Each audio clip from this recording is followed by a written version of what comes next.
आत्ता मतदानाला म्हणजे अगदी मतदान जवळ येऊन ठेपलेलं आहे. तुम्ही अर्थात शरद पवारांच्या बाजूने आहात.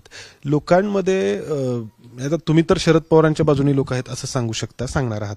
पण लोकांमध्ये जेव्हा तुम्ही बोलता तर इथली जी लोक आहेत जी पवारांशी म्हणून जोडली गेलेली आहेत ते ह्या सगळ्याकडे कसे बघतात, काय बोलतात म्हणजे तुमच्याशी बोलताना?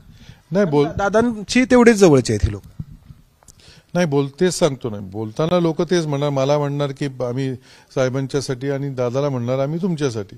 पण एकदा मतदान करायला गेल्यावर त्यांना चांगलं माहिती की 60 वर्ष शरद पवारांनी जे काय या बारामतीसाठी केलं, 55 ते 60 वर्ष झाली, आणि साहेबांचं कर्तृत्व, दादांना सुद्धा मोठं करण्यात साहेबांचंच कर्तृत्व आहे, साहेबांनीच त्यांना मोठं केलेलं आहे असं आमचं सगळ्यांचं मत, माझं वैयक्तिक तरी मत आहे.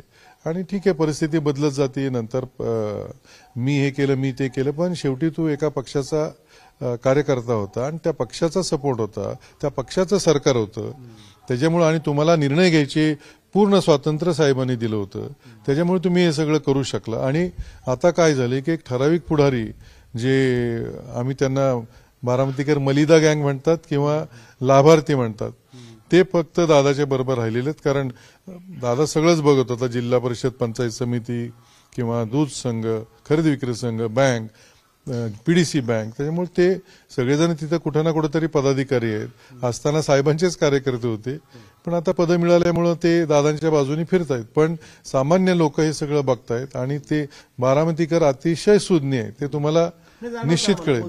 अगदी हाताला लागत नाहीत अजिबात. हा, त्याच्यामुळं त्यांनी शरद पवारांसाठी किंवा शरद पवारांमुळं मला वाटतं देशातले आणि जगातले बरेच नेते बारामतीला व्हिजिट करून गेलेले आहेत आणि त्यांना कुठं ना कुठेतरी हे बारामतीकर भेटलेले आहेत.